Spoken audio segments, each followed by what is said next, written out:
tao at leader na kahit kailan di tayo iniwan sa laban ng pandemya.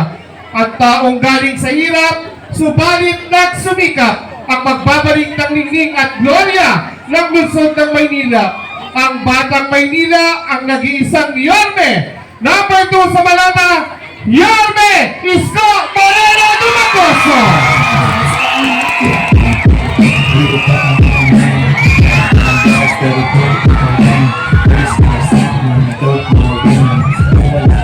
Pwede mo naman wala kang kausap kasi madaming paraan. Ang natin pag di ka pinagahan kasi pumibok pero di dahil sa chicks.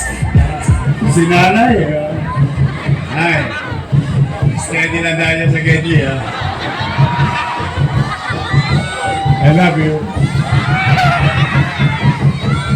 Magandang gabi, Pandakan. Nako, ay maraming salamat sa inyo, pero bago ako magsimula, ay nais ko pong humingi ng paumanhin sa aming mga naabala. Okay, pasensya na kayo. Pero saglit lang naman to on behalf of your Miss Choice, no? Huwag naman kayong mag-alala. Opo, na kayo kanina pa dyan nakatayo, alas 6 pa raw ng gabi. Masasakit na mga litig nyo. At mukhang ang balita ko, walang nagsaing sa bahay. Nako, lagot kayo. Maraming titila po na kaldero mamaya. Kumain na ba kayo? Hindi pa! Hindi ba? Hindi pa! Taas ka kamay na hindi pa kumakain. Huwag kayong mag-alala, nilipas din yan. Nagugutom nga ako rito kanina pa eh. Sabi ko kay Congressman Joy, itong pwesto natin, napakasama. Hindi pa tayo nagdi-dinner. Pero yung usok ng fried chicken, naamoy natin. Kaya umihilab yung tiyan ko kanina pa eh. But anyway, maraming salamat sa inyo. At special mention lang, yung aking mga minamahal na lolo't lola. Oh, may asin pa eh. Lalong-lalo na to. At saka yung mga nanay-tatay ko senior citizen. Pasensya na kayo mga Batang Maynila. Special mention lang yung mga senior citizen. I love you. Oh, mahal na mahal ko yung mga yan. Anyway, magandang gabi, Pandakan. Good evening. Maraming salamat sa inyo at kayo'y tumayo dyan, nakinig sa amin. Bagamat medyo mainit ang panahon ngayon, maalinsangan ang kalsada, painit na rin ng painit ang kampanya. Habang mainit ang panahon, painit ang kampanya, sobrang init sa akin ng mga kalabang ko. Opo, araw-araw na akong pinupulutan. Ako ang agahan, tanghalian, hapunan. Gawin nyo, tatawagin kayo, lilikumin kayo, dadaling kayo doon sa Paco Arena. Bibigay ng 1,000. Tapos may 5 kilong bigas. Eh okay lang yun. Ay ako'y panatag naman. Okay, bakit? Unang-una, ang alam ko, matalino naman ang mga taga Maynila. At saka, saan mo naman kayo nakakita? Eh, binibigay sa inyo ng kusa. Di tanggapin ninyo. Hindi nyo naman pinanghingi yun, di ba? Kaya lamang, nalulungkot lang ako, magbibigay lang ng 1,000, bibigay ng 5 kilos, tapos, ang sasabihin, tungkol sa akin. Nalulungkot naman ako, bakit patungkol sa akin? Hindi ba dapat patungkol sa kanilang gagawin? Or, kung sila naman ay nakaupo, dapat patungkol sa ginawa nila. Dapat nag-uulat sila sa taong bayan. Pero magkaganon man, hayaan na natin. Ako naman basta ako, panatag ang kalooban ko. Dahil ang paniwala ko, kapag ang isang leader nagbuti sa kanyang tungkulin, sa kanyang nasasakupan, at ginampanan niya ang sinumpang niyang tungkulin, kahit hindi na siya makita ng taong bayan, iboboto siya ulit ng taong bayan. Oh, totoo. Ayun ang paniwala ko kung talagang ginampanan mo ang trabaho mo. Eh, mamukat-mukat mo.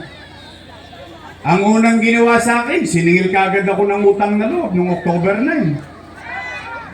Pero sige, sa akin yun ang marinig. Nay, tay, ano ba ang personal kong paniwala? On a personal level. Nay, tay, mga lolo ko, mga lola ko, mga batang Maynila. Ang paniwala ko po, ang utang na loob ay hindi nababayaran. Walang katapusang bayaran. Tama ba? Oh, ako naman hindi nagkubli sa inyo. Sa akin yun na rin marinig. Ako po ay may utang na loob kay Danny Lacuna. Alam niyo yan. Dito rin ako tumayo noon noong kampanya Tama mali? Yan ay hindi ko kinaila. Hindi ko tinanggi. Hindi ko yan binaliwala. In fact, bilang pagtanaw ng utang na loob kay Boss Danny, inalagaan ko naman ang kanyang mga anak. For 20 years. 20 years. Tingnan po natin, natahayaan ko kayo ang humusga kung talaga bang marunong tayong lumingon sa mga taong tumulong sa atin. Bilang ganti kay Boss Danny, sa kanyang kabutihan sa akin, inaruga ko ang kanyang mga anak. O, tingnan natin Una, Philip Lacuna. Nakaupo? Nakaupo. At ipinagyayabang pa niya, siya daw ang may gawa ng batas para sa senior citizen. Wow! Tumaas na raw. Ginawa ng 1,000. Yung allowance sa binigay ko. Ang tanong ko naman, may team song ako dyan. Bakit ngayon ka lang dumating sa buhay ko? Kung mo maghahalalan, tinaasa nila. Kung gusto talaga nila taasa, sana pagkaupo pa lang nila, tinaasa na nila. Tama mali? Pero, nakaupo ba? Nakaupo si Mr. Pwede. Dapat hindi na pwede yan,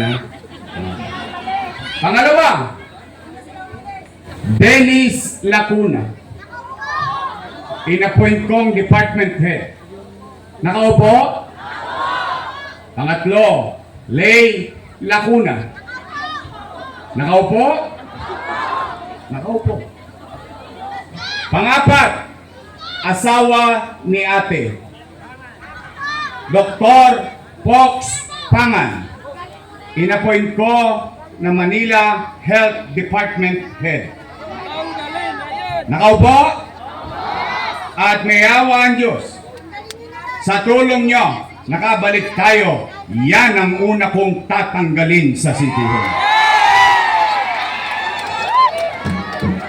Bakit, Yorme? Dahil galit ka ba sa kanila? Hindi. Nay, tay, ito, i-address ko to sa mga batang Maynila. Sa mga batang Maynilang nandito, itanong ninyo to sa lolo at lola nyo, nanay at tatay, yan ang nagpahirap sa mga magulang natin kung saan pupunta ka lang sa health center, kailangan naka-online schedule ka pa. Check up lang, online pa. Wow! Sosyal. Paano kung wala kang load? Paano kung wala kang cellphone? Ang malupit, hindi ka marunong mag-online. Ano mangyari sa'yo? Paalam na aking... At saan ka nakakita? Ang health center, pinararami, hindi sinasara. Dahil ang tao dumarami, lumalaki ang demand. Dapat yan pinalalaki o pinararami, hindi binabawasan. Ngayon, ano nangyayari sa inyo dito? Babayay pa kayo sa bagong barangay? Doon, kila Esteban. Ang layo-layo nun, mamamasahe ka pa. Tama mali? Hindi ka pa sigurado kung may gamot. Ito masama. Masama pakiramdam nung tumanggap sa inyo. Nakasimang. Simangot. Tama ba? Ngayon, may pabago-bago pa sila. May bago ngayon. Nagpapatuli. Pero kailangan may PhilHealth ka. Wow! Pati et-et ng anak mo, pakiginabangan pa ng gobyerno. It doesn't make sense. That's why, ako, mali yun. Ako, pag mali, mali. Pahirap ba yun sa inyo? Nahihirapan ba kayo dito? O, hindi pa ako nagsisimula. Pumalatag na kayo, ibabalik ko yung health center nyo. Panglima, si ate, nakaupo? Upong-upo. Ilan sila? Happy? Eh di masaya ako. Totoo, I swear to God. Masaya ako para sa mga anak ni Boss Danny. Dahil sa tulong nating lahat, yung hindi napagtagumpayan ni Boss Danny, napagtagumpayan ng kanyang mga anak. Bagay na dapat natin ikalugod kung tayo'y tumatanaw ng utang na loob. Tama ba? Ngayon, kung sila'y naging mabisa o mabuti sa kanilang tungkulin sa mamamayan, ay hindi naman po ko para humusga. Taong bayan ang maghuhusga dyan. Tama ba? Eh, nagagalit. O, tanong, Yorme, tatanaw ka pa ba ng utang na loob? Ang sagot ko, opo. Bakit? Eh, Pilipino ako eh. Ganun ako pinalaki ng nanay ko eh. Oh. Kaya lamang, may pakiusap lang ako sa kanila. Baka naman kung po pwede, sa ibang bagay na lang ako tumanaw ng utang na loob. Bakit? Eh may utang na loob din naman ako sa taong bayan eh. Kung wala ang Diyos at wala kayo, wala din naman ako sa kanilalagyan ko ngayon. Ngayon, masama naman ba na dinggin ko yung panawagan ng taong bayan? Yung sigaw ng taong bayan. Eh, taong bayan na sumisigaw na, bumalik ka na. Bumalik ka na. Bumalik ka na. Huwag yung masyadong lakasan. Bumalik ka na. Wala na kakalat!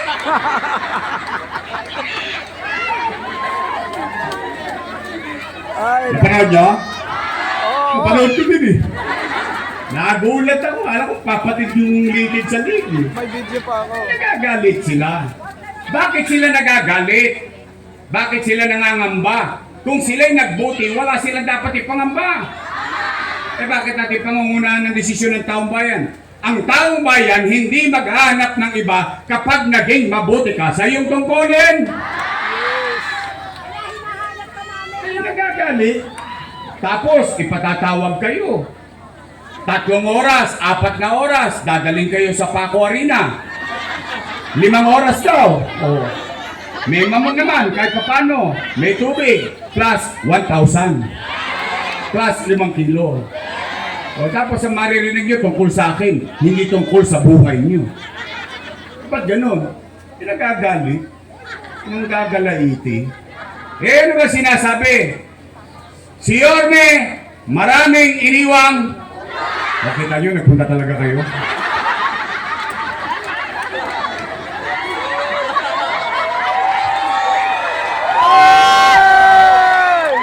Ang isda talaga nahuhuli sa bibig eh. Okay na yan. Basta tayo rito ha. Ito, garantisado ko sa'yo. Walang siraan dito. Wala kayong maririnig sa akin panira. Basta tayo dito, real talk lang tayo. Chill lang tayo rito, chill lang. Lifestyle Mafia. Real talk ng mga men. Meron kong bars pero broke pa rin. Praise stars. Sige, talakayin natin yan. Para naman sa kaliwanagan ng taong bayan. Abay bakit? Pera ng taong bayan ang pinag-uusapan eh. Oh, real talk. Aamin lang kayo ha. Mga nanay ko, mga tatay ko, mga lolo't lola ko. Oh, taas ang kamay ng may anak dito. Marami. May anak kayo? Meron kayong anak? Real talk. Kapag walang makakain ang anak nyo, gagawa niya ng paraan? Hindi niya. Gagawin niyo ang lahat? Iraraos niyo ang mahal niyo sa buhay? Talaga? O yan din ang ginawa ko bilang ama ng 2 milyong Manileño noong panahon ng pandemya. Nay, Tay, nung binoto niyo ko na mayor noong 2019, wala kayong narinig na sinisi ko yung sinundan kong walang iniwang pera. Wala. Ni minsan, hindi ko tinuro ang daliri ko sa mukha ng iba. Bakit? Binoto niyo na akong mayor eh. Di cargo ko na lahat ang responsibilidad noon. Tama mali? Anong ginawa ko? Wala tayong pera, nilinis ko Maynila. Dinidisiplina ko Maynila. In fact, pati yung mga tulongges na nagkalat sa Maynila, pinagkakalawit ko. Nangyari, lahat ng ginagawa natin sa Maynila, biglang ipinatutupad sa buong bansa. It became national policy ng DILG na gawin daw sa buong Pilipinas yung nangyayaring kaayusan at disiplina sa Maynila. Lumilipad na tayo, umaangat na tayo, bigla tayo nabundol, boom, panis. Ano nangyari? Nagkaroon ng pandemya. Mahulaan ko ba na magkakapandemya? Anong masamang epekto ng pandemya? Wasak ang ekonomiya. Walang ekonomiya, walang hanap buhay. Walang hanap buhay, walang trabaho. Walang trabaho, walang picha. Walang picha, walang chicha. Tama mali? Pero hindi. Kayo, ng mga naparito, kayong lahat na nandito at nakikinig at sa kanya-kanyang tahanan, kayo'y testigong buhay. Dahil yung ibang testigo ko, patay na. Wala naman akong magagawa, nagka-COVID. Pero kayong mga nangabuhay dito, at least masasabi ninyo, noong panahon ng pandemya, walang nagutom sa lungsod ng Maynila. Bakit? Paano nangyari yun? Magla-lockdown. Magsasara ang hanap buhay. Nag-aalala ang tao na baka mamatay siya sa infeksyon ng COVID-19. Nag-aalala ang tao. Baka sila'y magutom sa pandemya. Anong sinabi ko? Hindi naman ako nagkubli sa taong bayan. Ang sinabi ko, Nay, Tay, pumanatag kayo. Sa Facebook ko sinabi, huwag kayong mag-alala mga batang Maynila, mga minamahal kong lolo tola, gagawin natin ang lahat. Pag ako, wala nang maibebenta, wala nang mauutangan, nakita niyo ito rilo na City Hall, ipatata sa kutukik ng munting makaraos lang tayo. Ano nangyari? Nagkaroon tayo ng food box buwan-buwan. Tama ba? Natanggap niyo ba? Talaga? Nakuha niyo? Mayaman, middle class, mahirap. Per family, not household. Per family. Kasi sa isang bahay, minsan 2 pamilya, minsan 3 pamilya. Kaya ang food box niya, 2, 3. Tama mali? Hindi pa nga nauubos yung food box, dumarating na naman yung food box. Tama mali? Ang daming ang yumaman sa online. Para-para lang yan. But anyway, binigay ko na yun sa taong bayan eh. Tama mali? Oh, Nay, Tay, yan ang kwento. Lagyan natin ng kwenta. 700,000 families. Times 1,000 pesos na lang. No, magka?